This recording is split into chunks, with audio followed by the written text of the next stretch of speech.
Hi, I'm Eloise. Welcome to another lesson in our series on calculating with data.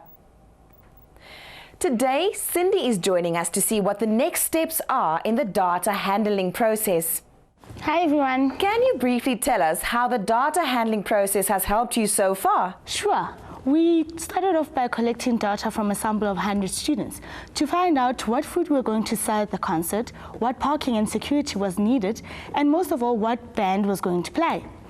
We did this by the use of questionnaires, and then we organized the raw data into frequency tables. We used the numbers on the frequency tables to decide what we were going to do about the parking and the food. But now we still haven't decided what we're going to do about the bands. Thanks, Cindy. I might have some suggestions for you. But first, let's take a look at the outcomes for this lesson. By the end of this lesson, you should be able to represent data on a bar graph. Now let's get back to the problem of choosing a band. The data collected from the questionnaires was put into a frequency table, right? And we found that 35 people in the sample group preferred Mafikizolo, while 34 preferred Squatter Camp. Right. The problem is these two groups play different styles of music. I have a feeling that if we invite one of the groups, we'll be chasing away a lot of people. And the same will happen if we invite the other one. So, why not invite both bands? I thought about that, but won't it be a bit too expensive? Not necessarily. Your venue can take over 2,000 people. And if you have a lineup of 2 bands, you will attract far more people. And because there are 2 bands, you can charge more for the tickets. It sounds good, but I'm not sure that the school governing body will allow us to pay for 2 bands. Well then, this is what I suggest. Ask them if you can present your data handling findings to them and use the numbers to support your argument for having 2 bands. But will a lot of numbers convince them? Well, why don't you make a poster presentation? You could represent all your data on different graphs. That way, your school governing body will see straight away what issues you wish to raise.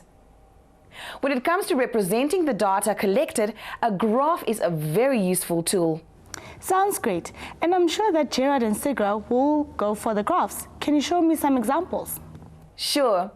Let me show you several graphs, and then you can decide what type of graph will suit the information you want to show.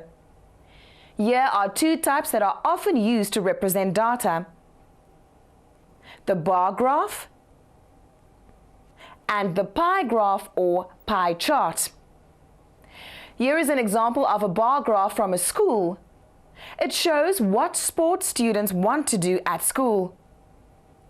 Each bar represents how many people voted for that sport.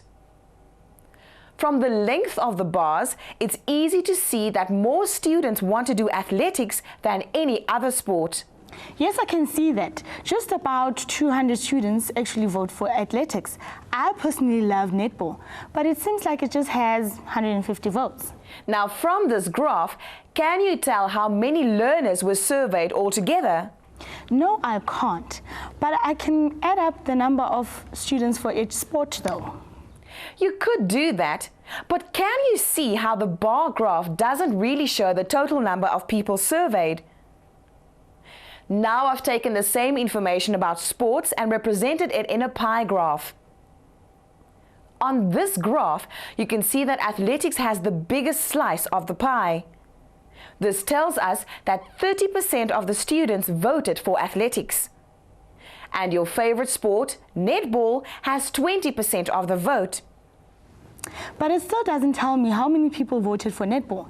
And I can't work it out because that graph doesn't tell me how many people were surveyed. Exactly. The pie graph doesn't tell you the number of votes, but it does show you what part or percentage each sport gets out of the total. So it does give you a sense of the total. Sticking with our example of sports graphs, here's another one. This graph shows us how many girls would like to do each of the sports the school has to offer. The students helped me to collect this data.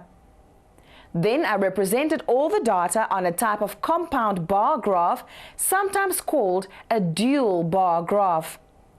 In a dual bar graph, you are able to compare two sets of data within each bigger group. There are two bars for each of the sports listed on the x-axis. By convention, we put the two bars next to each other and mark them differently. This makes them easy to compare. Here, the blue bars on the left are for the girls, and the purple bars on the right represent the boys. This is shown in the key of the graph. But then how do you decide which bar goes on your left and which one goes on your right? As I started with the girls, I must put the girls on the left of the boys. If I had started with boys, I would have done it the other way around. Would you prefer it that way? Definitely not. I like it when girls come first. Do you notice anything interesting about what this dual bar graph shows us?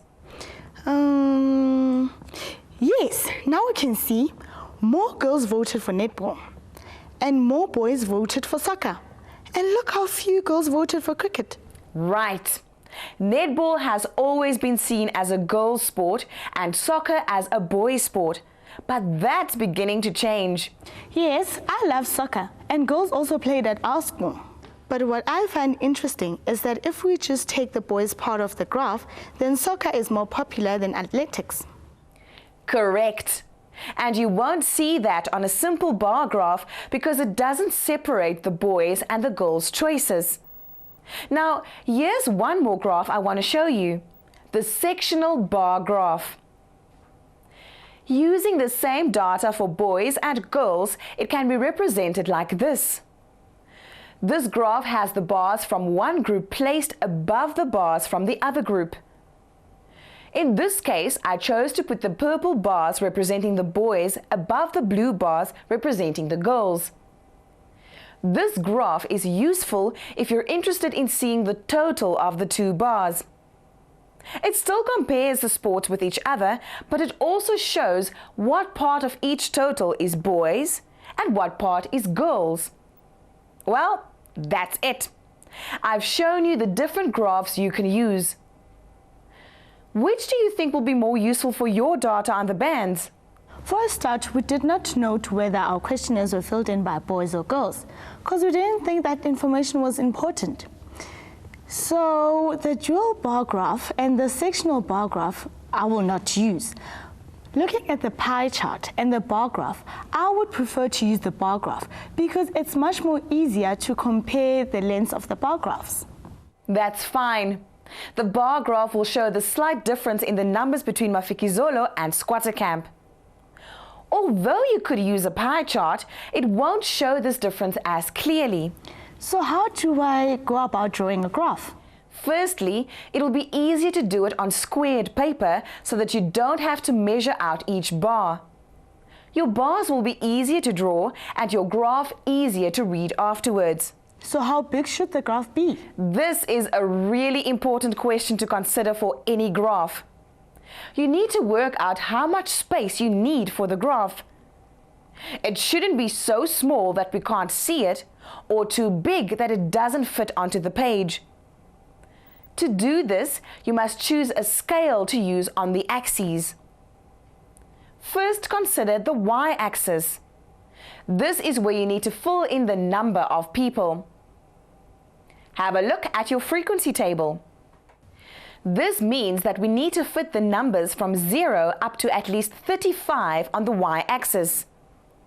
The squared paper you have has only 20 squares on the y-axis. Now, if we use one block per person, there won't be enough blocks because 35 won't fit in. Good. So a scale of 1 block per person won't work. So should we get 2 people per block or 5 people per block? How many people do you think we should represent with each block? I think we will need one block to represent 2 people. Then this means that we will need 18 blocks for the longest bar. That is a good choice. If you had used a block for too many people, you would make a graph that is too small and the bars would be too short. Now let's draw the axes and label them. This is the x-axis and this is the y-axis. We need to label the axes to describe the data. So what will you need on each axis? I think we will need the names of the band on one axis, and then we will need the number of people who chose them on the other. Okay, so if we put the names of the bands on the x-axis, we will make a bar graph with the bars standing on the x-axis. And the number of people who chose each band will be on the y-axis. So now you can number the y-axis starting at 0 and going up 2 for each block.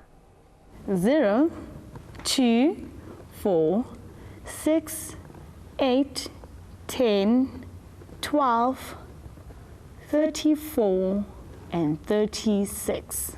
Now we need to decide how to use the x-axis. We need space for 5 bands and the bars you use must all be the same width. Let me work this out. There are 24 blocks along each axis. I need 5 bars, so can I use 4 blocks per 1 bar? This will give you very thick bars with no spaces between them. Bar graphs must have spaces between the bars.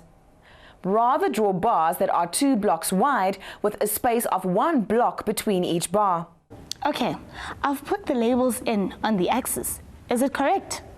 Squatter Camp, Prime Circle, Mr. Salvin, Mafikizolo, Dr. Victor. Perfect. Now you're ready to draw your bars. Look at your frequency table. How many people preferred Squatter Camp? 35.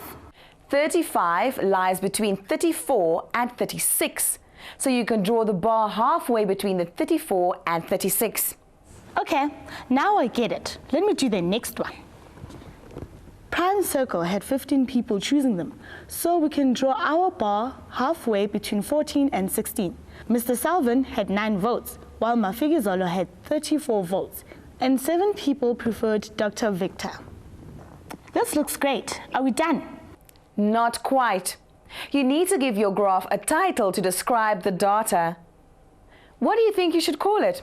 How about favorite bands? That's fine. And that's it. What do you think? I think it's great. My team members are going to be very impressed. And you were right. It is easier to read data from this graph than having a full table of numbers.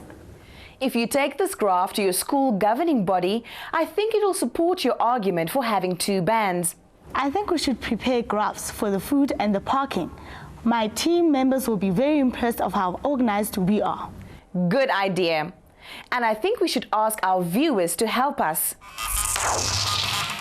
For this lesson, I want you to represent the school concert's data about transport on a bar graph. Join us for our next lesson where we will be looking at how to draw a pie chart. From Cindy and I, it's goodbye for now. See you next time.